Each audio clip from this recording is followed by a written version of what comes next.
Naquele dia, sendo já tarde, disse-lhes Jesus: passemos para outra margem. E eles, despedida a multidão, o levaram assim como estava no barco, e outros barcos o seguiam. Ora, levantou-se grande temporal de vento, e as ondas se arremessavam contra o barco, de modo que o mesmo já estava a encher-se de água. E Jesus estava na popa, dormindo sobre o travesseiro. Eles o despertaram e lhe disseram: Mestre, não te importa que pereçamos? E ele, despertando, repreendeu o vento e disse ao mar: acalma-te, emudece. O vento se aquietou e fez-se grande bonança. Então lhes disse: por que sois assim tímidos? Como é que não tendes fé? E eles, possuídos de grande temor, diziam uns aos outros: quem é este, que até o vento e o mar lhe obedecem? Eu gostaria de pensar com vocês hoje sobre o tema: não desanime, Jesus está no controle. E eu inicio dizendo que as tempestades ainda existem. E primeiramente, as tempestades são inevitáveis. Ninguém navega pelos mares revoltos da existência sem enfrentar tempestades. Elas chegam para todos, ricos e pobres, homens e mulheres, doutores e analfabetos, crentes e descrentes. Ninguém passa ileso na vida sem enfrentar tempestades. Talvez você que está aqui hoje esteja enfrentando alguma tempestade terrível, que joga o barco da sua vida de um lado para o outro, ao sabor do vendaval. Talvez essa pandemia que já está indo embora, louvado seja Deus, retratou essa realidade.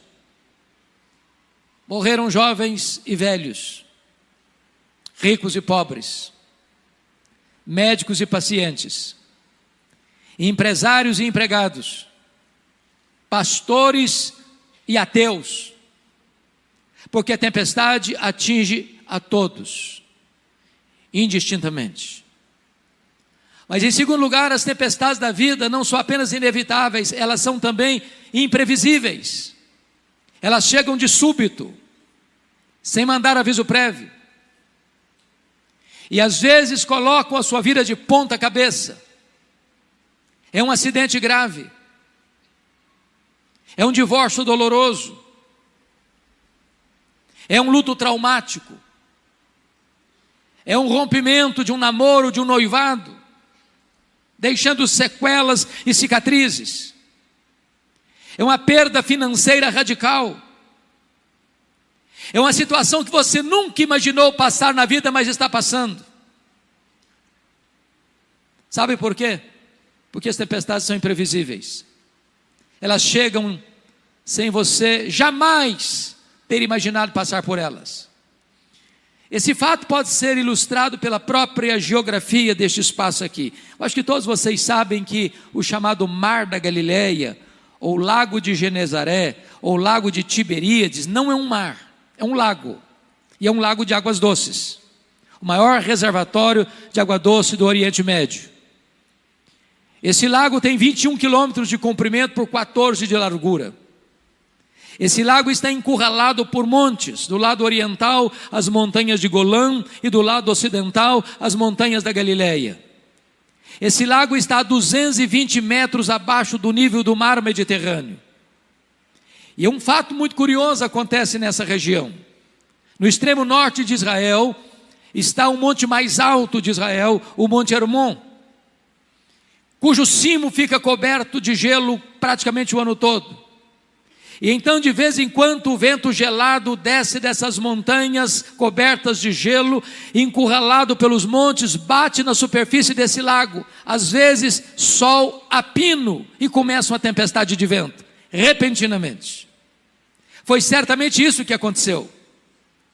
Quando Jesus disse para eles, passemos para outra margem, não havia certamente nenhum sinal de tempestade. Mas enquanto navegavam, a tempestade chegou subitamente, transtornando a vida deles.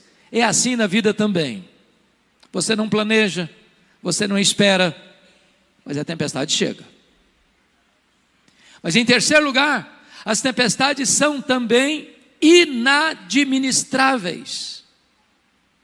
Aqueles discípulos, boa parte deles, nasceram ao redor daquele lago, trabalhavam naquele lago, conheciam cada palmo daquele lago, já tinham passado por outras tempestades naquele lago e superado as tempestades, mas agora eles não conseguem controlar o barco, eles estão à deriva, eles estão rodopiando no meio do mar, indo para eles ao naufrágio inevitável. É assim na vida também, meus irmãos. Coisas domésticas, coisas familiares, de repente ficam estranhas.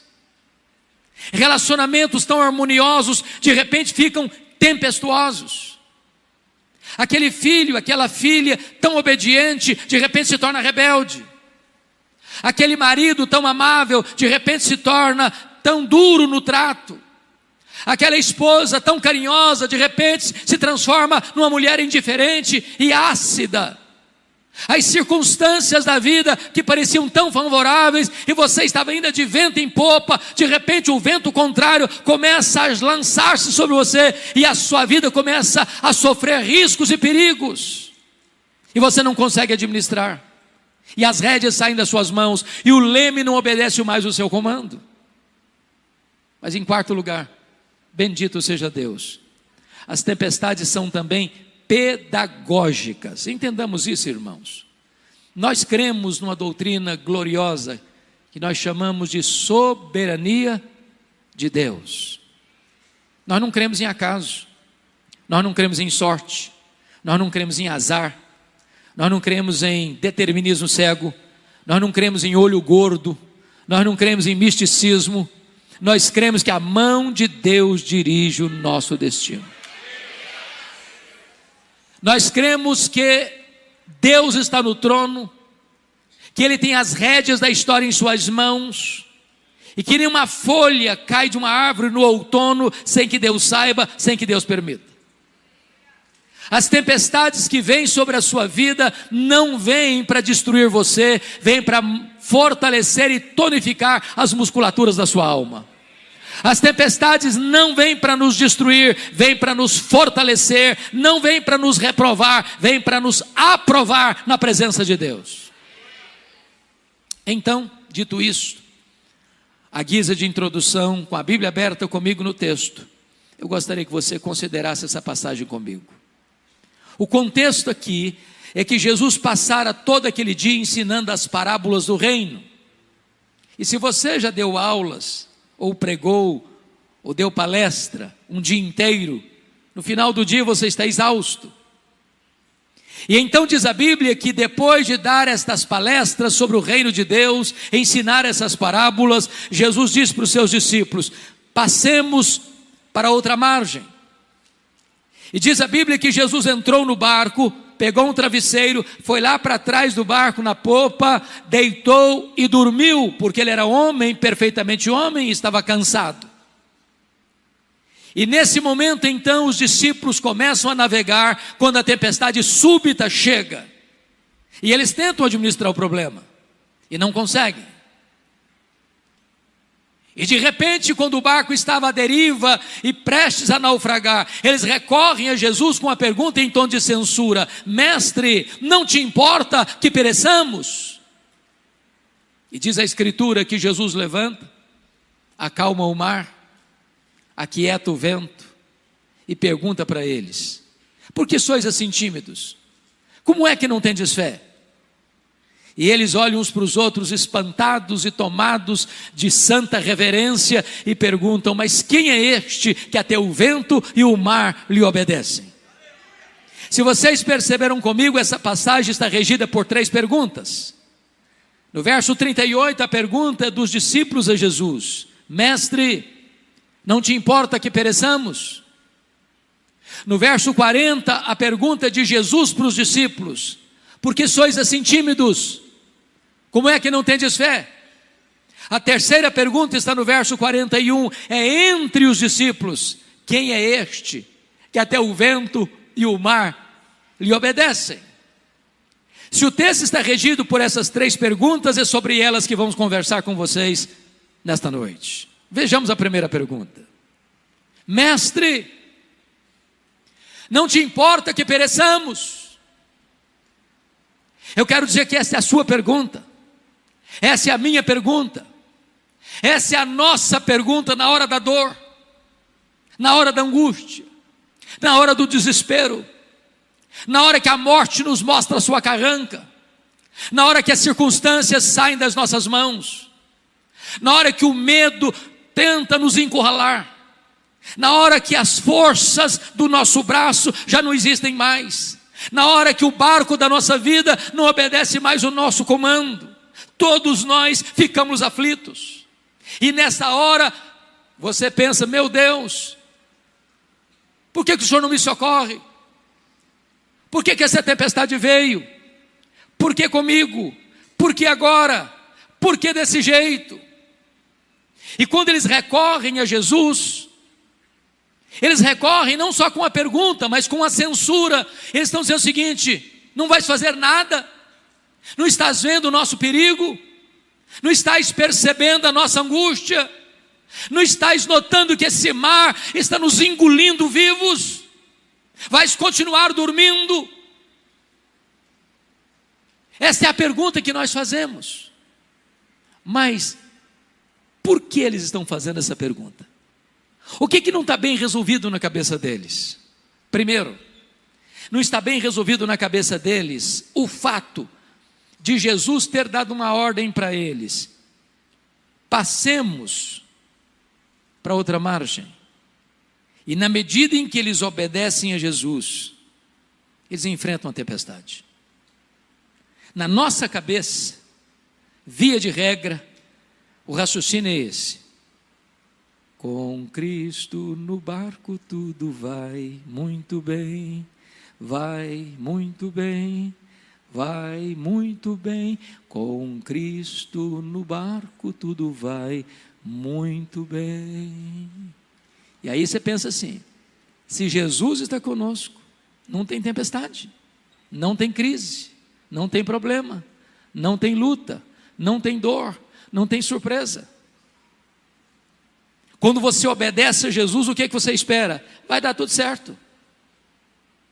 Mas de repente você entra no barco em obediência a Jesus e a tempestade pega você, e a crise chega, e a doença chega, e o problema financeiro chega, e o problema no casamento chega, e o problema na família chega, e a dor chega, e vocês: meu Deus, não estou entendendo. É fácil você entender a tempestade que foi atrás do profeta Jonas. Ele estava numa rota de fuga, ele estava numa rota de desobediência, e Deus mandou a tempestade atrás dele para trazê-lo de volta para o caminho da obediência. Notinha de rodapé: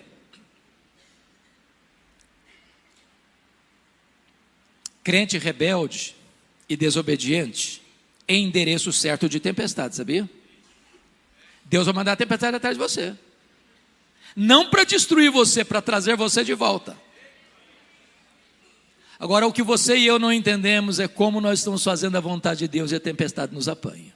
Não estava bem resolvido isso na cabeça deles. Segunda coisa que não estava bem resolvido na cabeça deles: como conciliar a urgência da necessidade deles com a demora de Jesus em atendê-los. Eu pergunto a vocês: o que Jesus estava fazendo naquele barco? Dormindo. Quem está dormindo não está agindo. E sabe, irmãos, pior do que a tempestade para nós é a demora do socorro. Tem hora que a demora de Deus grita mais alto nos ouvidos da nossa alma que o barulho mais ruidoso das circunstâncias mais adversas. Talvez foi a dor de Marta, quando manda um recado para Jesus: está enfermo aquele a quem amas. E eu fico imaginando que, já que tinha muita gente na casa da Marta e da Maria, as perguntas eram essas: será que ele vem mesmo? E Marta respondia: claro, ele nunca nos deixou na mão. E o Lázaro piorando. E Marta talvez olhando na estrada se Jesus apontava. E alguém chegava e dizia: ô Marta, eu acho que Jesus não vem. Vem, ele não deixa na mão não. Ele vem, ele é amigo da gente.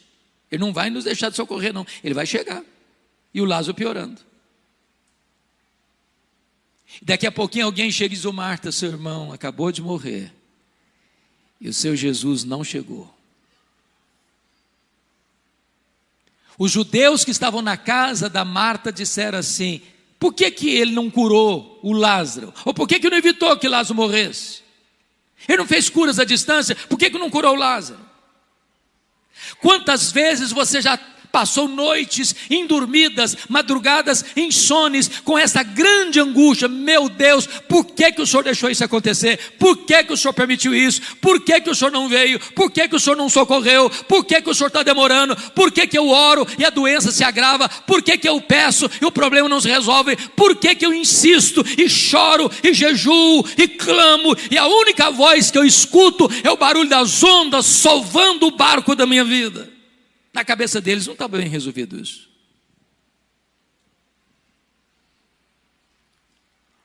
Mestre, não te importa que pereçamos? Aí diz o texto que Jesus então se levantou, repreendeu o vento, repreendeu o mar, porque o vento tem ouvidos, e o mar consegue escutar o Criador.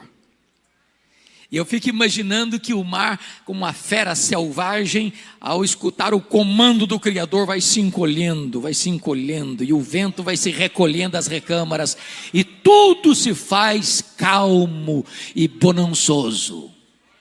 Eu quero dizer para você que a sua tempestade é maior do que você, mas a sua tempestade está debaixo do controle do Senhor Jesus. O mar se revolta na sua vida, mas o mar escuta a voz de Jesus, e na hora que Ele mandar, o mar se acalma, o vento cessa, e haverá bonança na sua história e na sua vida. O que eu acho maravilhoso, pastor Marcos, nesse texto, é que há 2 registros de tempestades nos evangelhos. Este é o primeiro, e curiosamente Jesus primeiro acalma a circunstância, para depois acalmar os discípulos.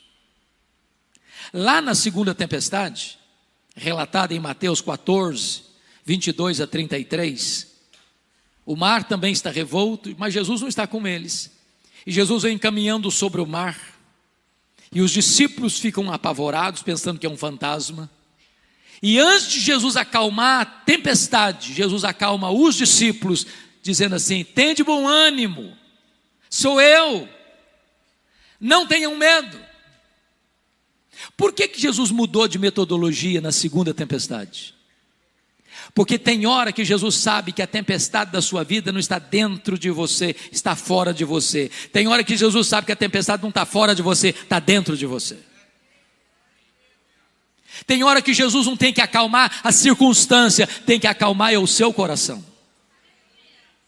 Eu quero dizer para você que Jesus está aqui nesta noite, e Ele conhece a tempestade de fora, e Ele conhece a tempestade de dentro, Ele conhece a circunstância, Ele conhece o seu coração, e hoje Ele está aqui para acalmar a tempestade que está dentro da sua alma, e acalmar as circunstâncias que estão assolando a sua vida.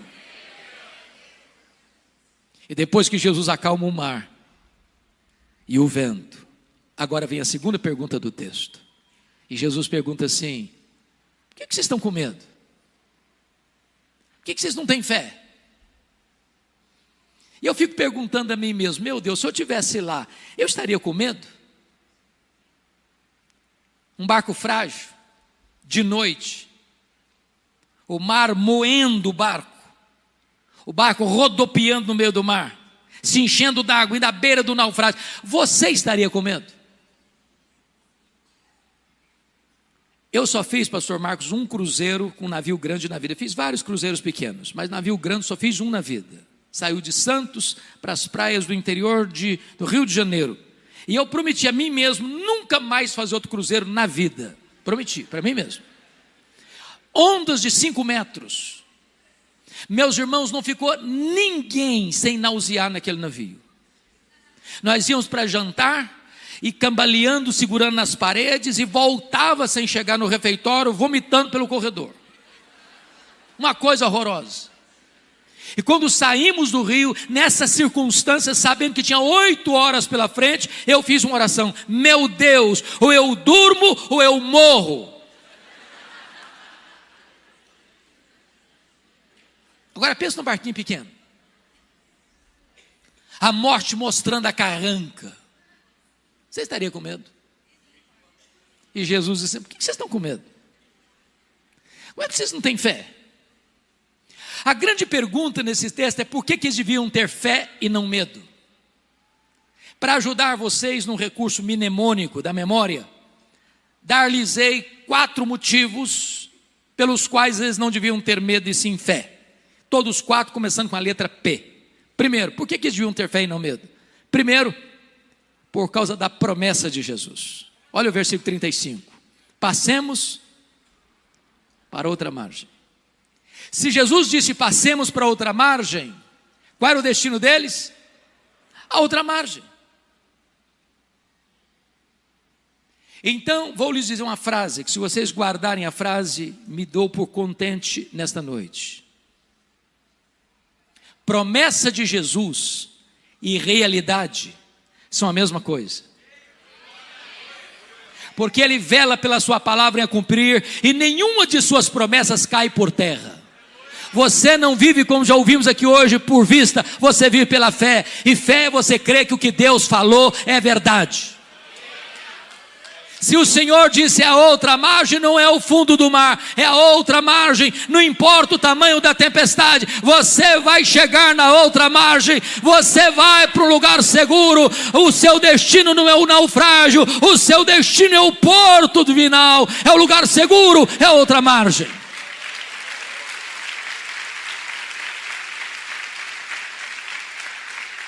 Por que eles deviam ter fé e não medo? Em segundo lugar, primeiro, por causa da promessa. Segundo, por causa da presença. Jesus estava dentro do barco. E quem é Jesus? É o Criador do céu, é o Criador da terra, é o Criador do mar, é o Criador do universo, é o seu Criador. A criatura não pode ser maior do que o Criador, a criatura não pode vencer o Criador. Se Jesus estava dentro daquele barco, aquele barco não podia naufragar.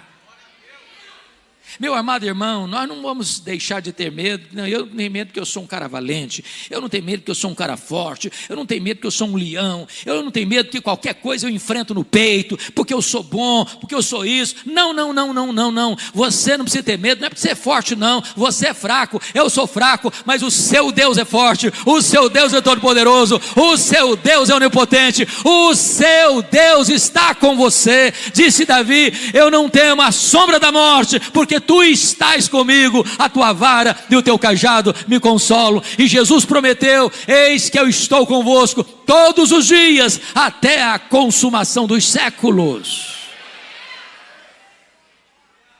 Terceiro lugar, por que eles deviam ter fé e não medo? Primeiro, por causa da promessa. Segundo, por causa da presença. Terceiro, por causa da paz de Jesus. Eu pergunto a vocês: o que Jesus está fazendo no barco mesmo? Dormindo. Então vou fazer outra pergunta. Jesus sabia que a tempestade viria? É óbvio que sim. E se sabia, por que dormiu?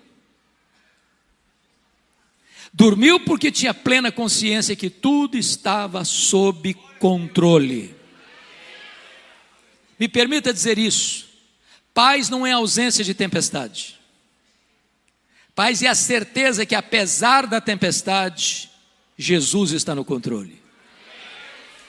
Você pode perder o controle, Ele jamais perde o controle. Você pode chegar a um momento na vida que você não sabe o que fazer, Ele sabe. Você pode chegar um momento na sua vida: meu Deus, parece que a circunstância vai prevalecer, parece que a situação é inadministrável, parece que tudo está indo de bancarrota em bancarrota, mas Jesus não perdeu o controle, Ele está em paz. Tem hora que o meu coração fica assaltado de temor, e eu preciso dizer para o meu próprio coração, como o Salmo 116:7, volta minha alma ao teu sossego, porque o Senhor tem sido generoso para contigo. Descansa, ó minha alma, acalma. Acalma. Você não está vendo saída. A saída está nas mãos de Jesus. Você não controla a situação. Jesus está com as rédeas na mão. Você não sabe o que você vai fazer. Jesus está conduzindo o seu barco para o porto seguro e divinal. Quarto lugar, por que eles deviam ter fé e não medo? Primeiro, por causa da promessa. Segundo, por causa da presença. Terceiro, por causa da paz. Quarto, por causa do poder de Jesus. Se vocês perceberam, toda essa passagem está ao redor de outros textos que retratam o poder de Jesus. Por exemplo, aqui Jesus tem poder sobre as leis da natureza. O mar escuta a sua voz, o vento obedece o seu comando. Quando ele fala, o universo inteiro escuta a sua voz. O sol para, as estrelas aparecem. Quando ele fala, o vento escuta a sua voz. Quando ele fala, uma mula profetiza. Quando ele fala, um verme obedece a sua voz e vai lá exercer o seu trabalho. Quando ele fala, os demônios batem em retirada. Quando ele fala, os anjos saem na velocidade de um vento para cumprir as suas ordens. Ele é o todo-poderoso Deus, e o universo inteiro se curva à sua soberania. Ele tem o controle, Ele está no comando, Ele é Deus. Mas em segundo lugar, se você perceber, quando termina esse texto, Jesus desembarca do outro lado, na região que nós conhecemos como Decápolis, as 10 cidades gentílicas, num despenhadeiro, de noite, dentro de um cemitério. E tudo que você não espera ver dentro de um cemitério de noite, a gente viva. E lá tem um homem furioso, nu, ferindo-se com pedras, violento, correndo entre os sepulcros, gritando desesperadamente, tomado de 6.000 demônios. Legião era a maior corporação romana do exército romano, 6.000 soldados, composto de flecheiros, de arqueiros, de lançadores, de cavalaria, de infantaria. Era uma máquina de guerra. Por onde passava uma legião romana, tudo era destruído. Dentro de um único homem havia 6.000 demônios. E Jesus vai lá de noite, dentro de um cemitério, para um homem que está enjeitado da família, um homem foragido da justiça, que não tem algema que consegue detê-lo. E Jesus o liberta, e Jesus o cura, e Jesus o transforma, e o Jesus envia de volta para a sua família como um missionário. Sabe por quê? Porque Jesus tem poder sobre as leis da natureza, e Jesus tem poder sobre os demônios. Quem manda no céu, quem manda na terra e quem manda no inferno é o Senhor Jesus. Quem tem as chaves da morte e do inferno é o Senhor Jesus. Ele é o todo-poderoso Deus, e diante dele se prostra todo joelho, nos céus, na terra e debaixo da terra, e toda língua confessa que Jesus Cristo é Senhor, para a glória de Deus Pai. Mas quando Jesus retorna para o outro lado, onde ele morava em Cafarnaum, diz a Bíblia que Jairo, chefe da sinagoga, procura Jesus desesperado, porque a sua filhinha única de 12 anos está muito doente. Ele diz: Senhor, vai na minha casa comigo, impõe as mãos sobre a minha filha para ela ser curada. E Jesus está indo com Jairo, quando uma mulher anônima, 12 anos sofrendo de uma hemorragia crônica, pensa consigo: se eu apenas tocar na orla das vestes de Jesus, eu ficarei livre do meu mal. Ela toca na orla das vestes de Jesus, e a hemorragia é estancada na hora. Sabe por quê? Jesus tem poder sobre a natureza, Jesus tem poder sobre os demônios, e Jesus tem poder sobre as enfermidades. A última palavra não é da ciência, a última palavra não é da medicina, a última palavra é de Jesus. Para ele não tem doença incurável, para ele não tem problema insolúvel, para ele não tem vida irrecuperável, para ele não tem casamento insolúvel, para ele tudo é possível. Ele tem poder sobre as enfermidades, ele é o médico dos médicos. Enquanto Jesus está cuidando dessa mulher, chega o emissário da casa de Jairo e diz para Jairo: ô Jairo, não incomodes mais o mestre, a tua filha acabou de morrer. O mundo desabou sobre a cabeça do Jairo. E Jesus diz para Jairo: não temas, Jairo, crê somente. E Jesus vai para a casa do Jairo. A menina está morta. Ele chega e põe a mão na menina e diz: Talita cumi, menina, está na hora de levantar. E a morte solta as garras da menina. E aquela que estava morta ressuscita. E ela é devolvida aos seus pais. Sabe por quê? Porque Jesus tem poder sobre a natureza, Jesus tem poder sobre os demônios, Jesus tem poder sobre as enfermidades e Jesus tem poder sobre a morte. Ele entrou nas entranhas da morte, ele arrancou o aguilhão da morte, ele matou a morte e ele ressuscitou gloriosamente, inaugurando a imortalidade. E todo aquele que vive e crê nele não morrerá eternamente, porque ele é a ressurreição e a vida. Você não precisa ter medo, você precisa ter fé. Mas agora, amados, vamos à pergunta do verso 41.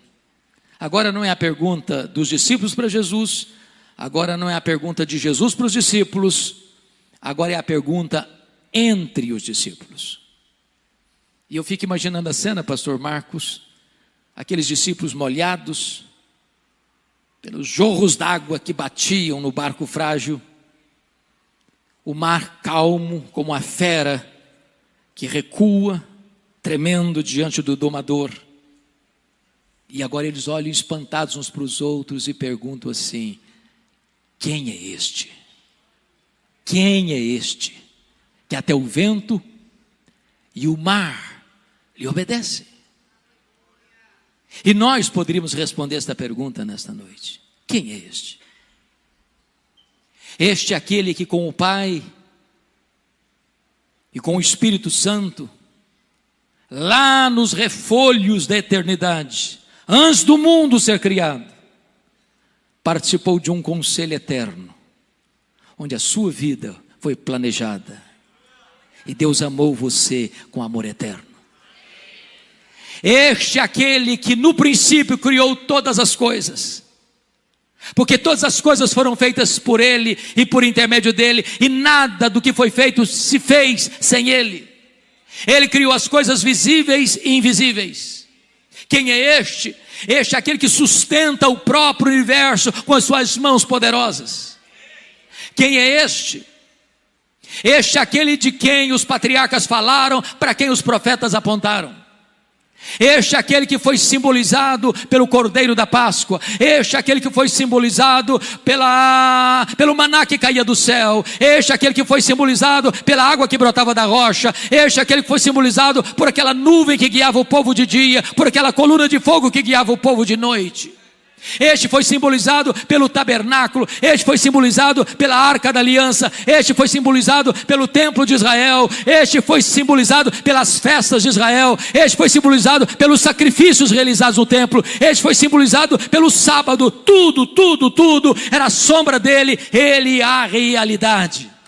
Quem é este? Este é o maravilhoso conselheiro, este é o Deus forte, este é o Pai da eternidade, este é o príncipe da paz. Quem é este? Este é o sol da justiça, a brilhante estrela da manhã. Quem é este? Este é o Filho de Deus, que nasceu numa manjedoura, que cresceu numa carpintaria, que andou por toda parte, fazendo bem e libertando os oprimidos do diabo. Os cegos viram, os surdos ouviram, os mudos falaram, os coxos andaram e os mortos ressuscitaram.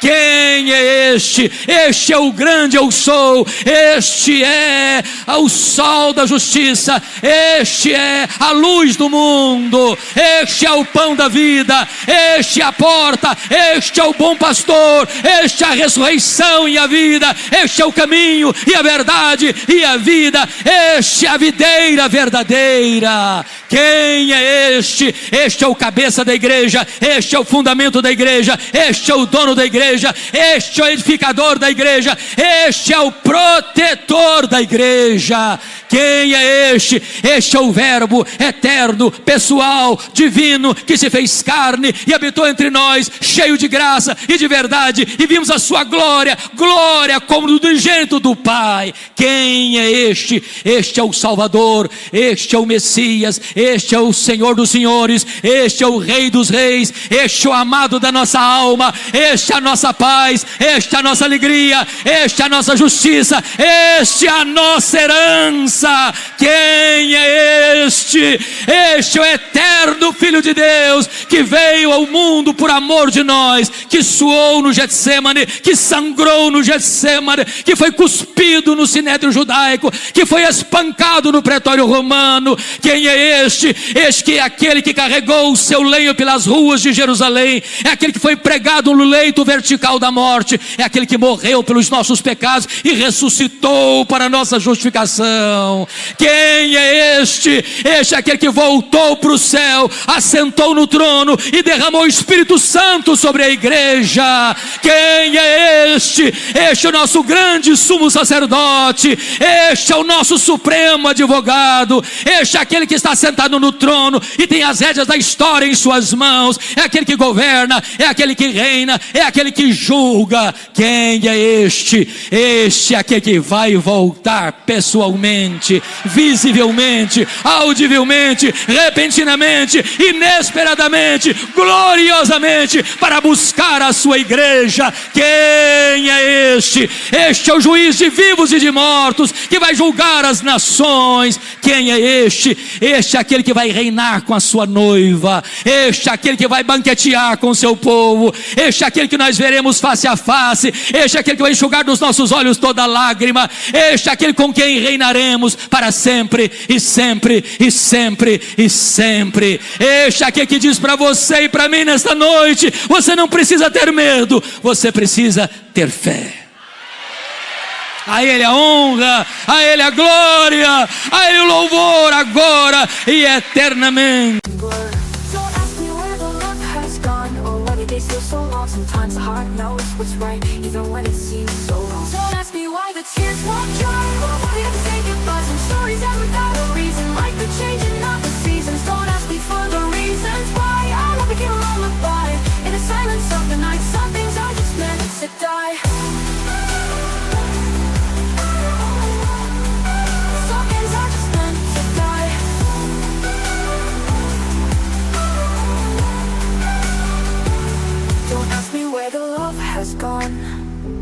The days feel so long.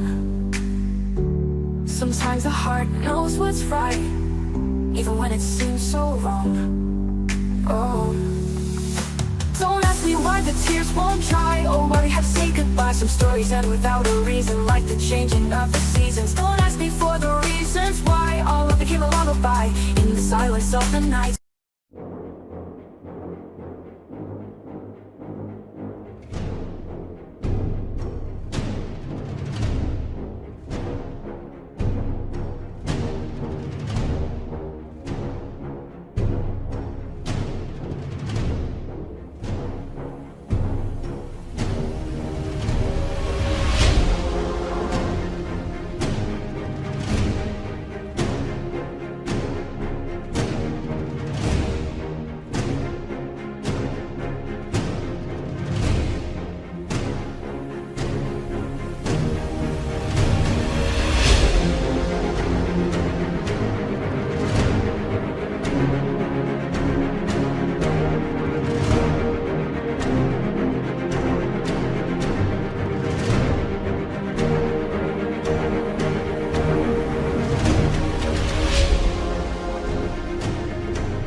unfurl, endless love, a timeless dance. In your eyes, I find my chance. Through every joy, through every pain, our love remains, it won't wane. In the morning light, Your smile so bright guides me through the darkest night. Hand in hand, we face the world. In your love, my heart's unfurled. All this love of life. Aleluia. Amém.